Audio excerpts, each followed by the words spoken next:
Hello student, today we are going to learn the subject that is mechanical engineering material.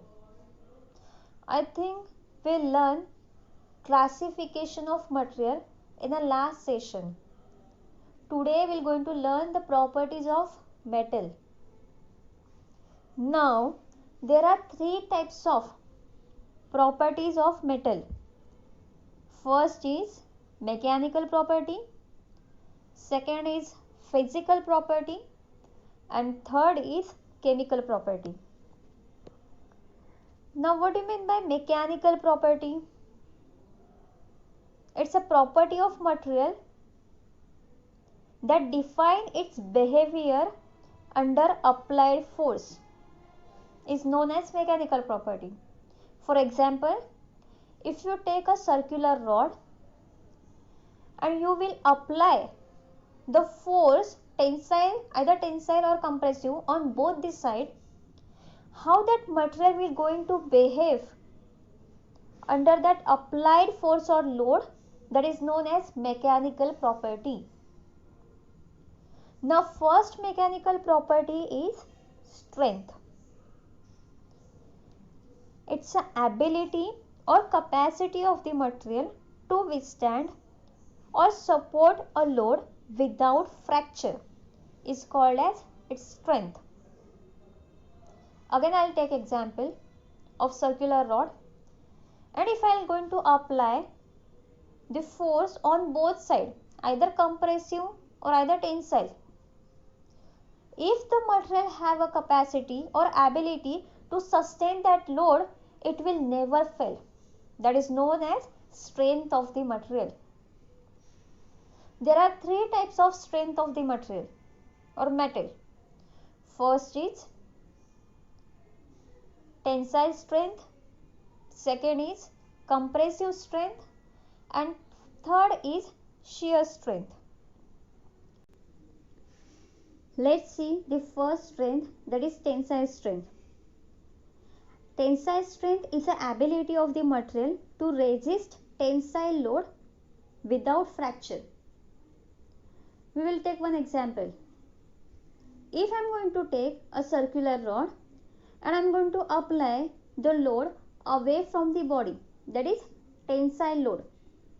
If the material have a capacity or ability to sustain that tensile load, it will never fail or never fracture. That is known as tensile strength of the material. Second is compressive strength. It's the ability of the material to resist compressive load without fracture. If the material have an ability to sustain that compressive load, it will never fail. That is known as compressive strength of the material. Third strength is shear strength. It's the ability of the material to resist transverse load of the material. Now we'll take one of the example of the flat plate or flat sheet. If we'll apply the compressive load and that sheet will never cut or separate from each other, that is known as shear strength of the material. Second property is hardness.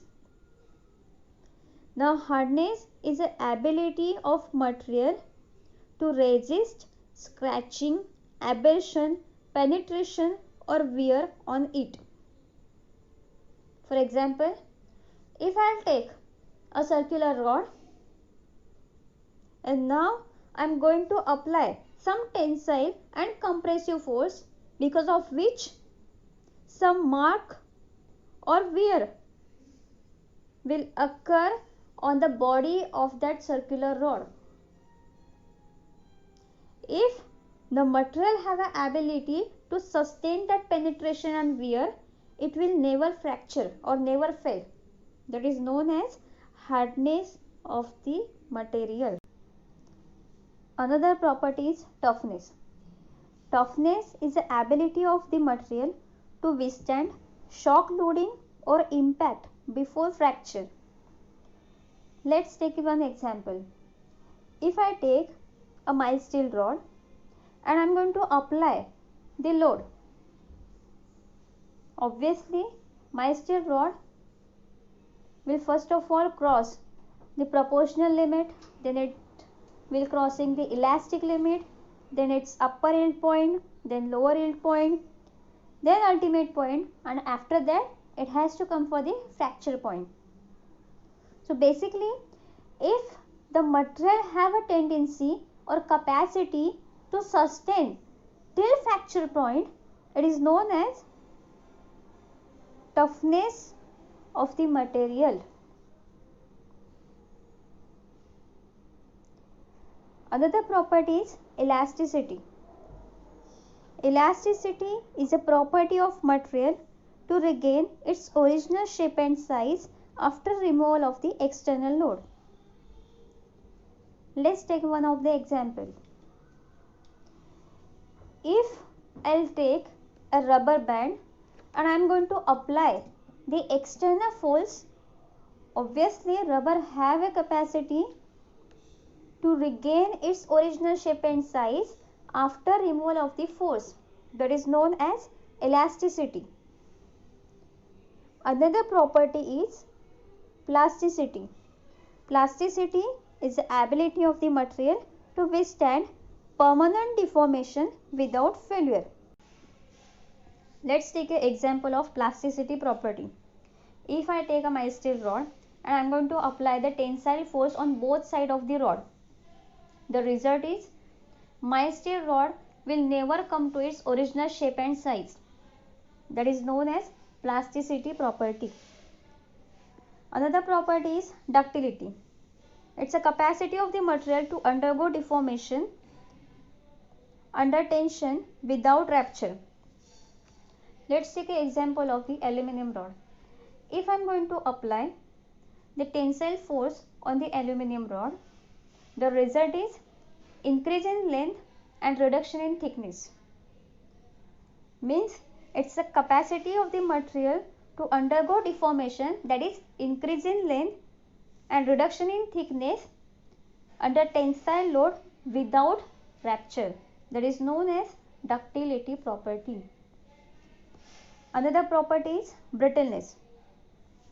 Property of fracturing of material without much shock loads or without applicable deformation is called brittleness.